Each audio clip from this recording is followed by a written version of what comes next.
Milagres de Cristo. Do deserto, Cristo retornou ao Jordão, onde João Batista pregava. Naquele tempo, homens foram enviados pelos líderes de Jerusalém para questioná-lo sobre a autoridade com que ensinava e batizava o povo. Perguntaram-lhe se ele era o Messias, ou Elias, ou aquele profeta, referindo-se a Moisés.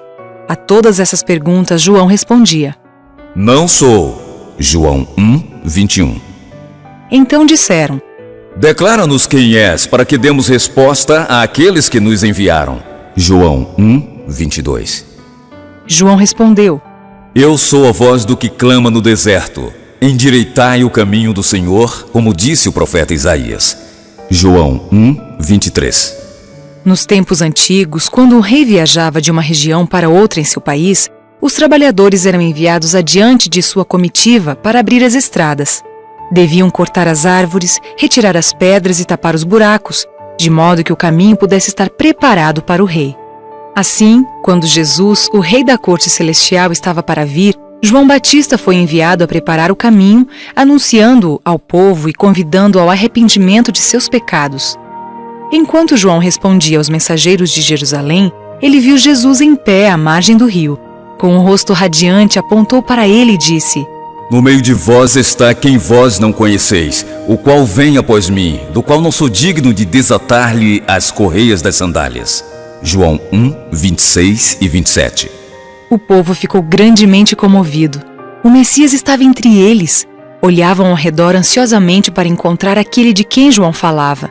Mas Jesus se misturou à multidão e não puderam vê-lo. No dia seguinte, João viu Jesus outra vez e, apontando para ele, exclamou: Eis o Cordeiro de Deus que tira o pecado do mundo. João 1:29. Então João falou a respeito do sinal que vira por ocasião do batismo de Cristo. Vi o Espírito descer do céu como pomba e pousar sobre ele. Pois eu, de fato, vi e tenho testificado. Acrescentou: Que ele é o Filho de Deus. João 1:32 e 34. Com temor e admiração, os ouvintes olharam para Jesus. Então questionaram a si mesmos: É este o Cristo? Perceberam que Jesus não ostentava nenhuma aparência de riqueza ou grandeza. Suas vestes eram modestas e simples, tais como o povo pobre usava. Em seu rosto pálido e cansado havia algo que comovia os corações. Sua fisionomia mostrava dignidade e poder. Seu olhar e cada traço do semblante falavam da compaixão divina e de um amor inexprimível. Mas os mensageiros de Jerusalém não se sentiam atraídos pelo Salvador. João não dissera o que eles desejavam ouvir. Esperavam o Messias como um grande conquistador. Viram que essa não seria a missão de Jesus e, em seu desapontamento, afastaram-se dele. No dia seguinte, novamente João se encontrou com Jesus e outra vez clamou: Eis o Cordeiro de Deus. João 1:36. 2 dos discípulos de João, que se encontravam ali, imediatamente o seguiram. Ouviram os seus ensinos e se tornaram discípulos. Um era André e o outro João. André logo trouxe o seu irmão Simão, a quem Jesus chamou de Pedro. No outro dia, a caminho da Galiléia, Cristo chamou outro discípulo, Filipe. Assim que Filipe conheceu o Salvador, trouxe-lhe o amigo Natanael. Desse modo, começou a grande obra de Cristo na terra. Chamou os discípulos um a um, e o primeiro trouxe seu irmão, o outro seu amigo. Isso é o que cada seguidor de Cristo deve fazer. Assim que tenha conhecido Jesus, deve contar aos outros sobre o precioso amigo que encontrou. Esse é um trabalho que todos podem fazer, quer sejam jovens ou idosos. Milagre na festa.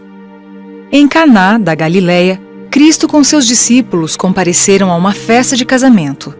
Ali, seu maravilhoso poder foi manifestado para a felicidade de todos os participantes. Era costume naquele país usar vinho em tais ocasiões. Antes que a festa terminasse, o suprimento de vinho findou. Deixar acabar o vinho em uma festa era considerado falta de hospitalidade e um grande vexame. Cristo ficou sabendo o que ocorrera e pediu que os servos enchessem com água 6 grandes talhas. Então disse: Tirai agora e levai ao mestre-sala. João 2:8. Em vez da água, saiu vinho das talhas. Esse vinho era muito melhor do que aquele que havia sido servido antes, e havia o suficiente para todos. Depois de operar o milagre, Jesus deixou o local discretamente. Os convidados não perceberam seu ato até que ele houvesse desaparecido. O presente de Cristo naquela festa constituía um símbolo. A água representava o batismo e o vinho simbolizava o seu sangue que devia ser derramado em favor do mundo. O vinho que Jesus fez na ocasião não era fermentado. A bebida fermentada é a causa de embriaguez e de grandes males e Deus proibiu seu uso. Ele diz: O vinho é escarnecedor e a bebida forte é alvoroçadora. Todo aquele que por eles é vencido não é sábio. Provérbios 20:1. Pois ao cabo morderá como a cobra e picará como o basilisco. Provérbios 23:32. O vinho usado na festa era o puro e suave suco de uva. Era o que o profeta Isaías chama de o mosto, que se acha no cacho de uva e acerca do qual diz que há bênção nele. Isaías 65:8. A presença de Cristo numa festa de casamento demonstrou que ele aprovava a associação de pessoas em uma reunião agradável. Ele apreciava ver o povo feliz, com frequência visitava as pessoas nos lares, procurando fazê-los esquecer de seus problemas e preocupações e pensar na bondade e amor de Deus. Onde quer que estivesse, Cristo sempre se empenhava em dar assistência. Onde quer que houvesse um coração aberto para receber a mensagem divina, ele revelava a verdade que conduzia à salvação. Água para o sedento. Um dia, quando passava por Samaria, sentou-se à beira de um poço para descansar. Quando uma mulher veio para retirar água, pediu-lhe que lhe desse de beber. A mulher se surpreendeu, pois sabia quanto os judeus odiavam os samaritanos. Mas Cristo lhe disse que, se ela quisesse, ele lhe daria água viva. A essa declaração, ela se surpreendeu mais ainda. Então Jesus disse à mulher: Quem beber desta água tornará a ter sede. Aquele, porém, que beber da água que eu lhe der, nunca mais terá sede. Pelo contrário, a água que eu lhe der será nele uma fonte a jorrar para a vida eterna. João 4:13 e 14. A água viva simboliza o Espírito Santo. Como o viajante sedento necessita de água para beber, assim precisamos do Espírito de Deus em nosso coração. Aquele que beber dessa água jamais terá sede. O Espírito Santo traz o amor de Deus ao nosso coração. Ele satisfaz nossos anseios de modo que as riquezas, honras e prazeres do mundo não nos atraiam. Tal é a nossa alegria que desejamos que os outros também a tenham. Em nós será como uma fonte de água que flui em bênçãos ao nosso redor. Todo aquele em quem habitar o Espírito de Deus viverá para sempre com Cristo em seu reino. Sua recepção no coração pela fé é o começo da vida eterna. Cristo disse à mulher que ela poderia ter essa preciosa bênção se tão somente lhe pedisse. Do mesmo modo, ele também a concederá. A samaritana havia transgredido os mandamentos de Deus, e Cristo lhe mostrou que ele conhecia os pecados de sua vida, mas também lhe mostrou que era seu amigo, que a amava e dela se compadecia, e que se ela renunciasse a seus pecados, Deus a receberia como filha. Que felicidade para ela ouvir palavras tão boas! Em sua euforia, correu para a cidade próxima e chamou as pessoas para que viessem ver Jesus. Assim, eles se achegaram ao poço e pediram a Jesus que ficasse com eles. Ali ele permaneceu 2 dias, ensinando-lhes, e muitos ouviram suas palavras, crendo nele como seu Salvador. Enganados pela aparência. Durante seu ministério, Jesus visitou 2 vezes seu antigo lar em Nazaré. Em sua primeira visita, foi à sinagoga em um sábado. Ali leu a profecia de Isaías sobre a obra do Messias, como ele devia pregar as boas novas aos pobres, confortar os abatidos, dar visão aos cegos e curar os enfermos. Então disse às pessoas que tudo aquilo havia se cumprido naquele dia. Esse era o trabalho que ele mesmo estava fazendo. Ao ouvir essas palavras, os ouvintes se encheram de alegria.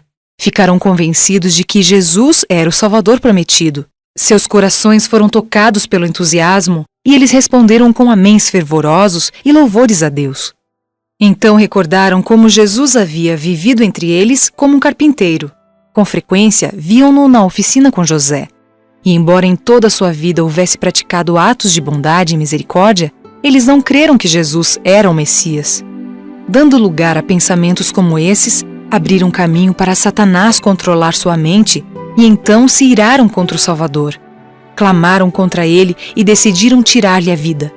Empurraram-no para diante, dispostos a lançá-lo de um penhasco, mas os santos anjos estavam próximos para protegê-lo.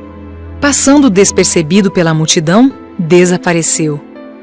Em sua próxima visita a Nazaré, o povo não estava mais disposto a recebê-lo. Afastou-se dali para não mais retornar. Cristo trabalhou por aqueles que queriam sua ajuda, e em todas as regiões por onde passava, o povo se ajuntava ao seu redor. Enquanto os curava e os ensinava, havia grande alegria. O céu parecia ter baixado à terra, e eles se regozijavam na graça de um Salvador misericordioso.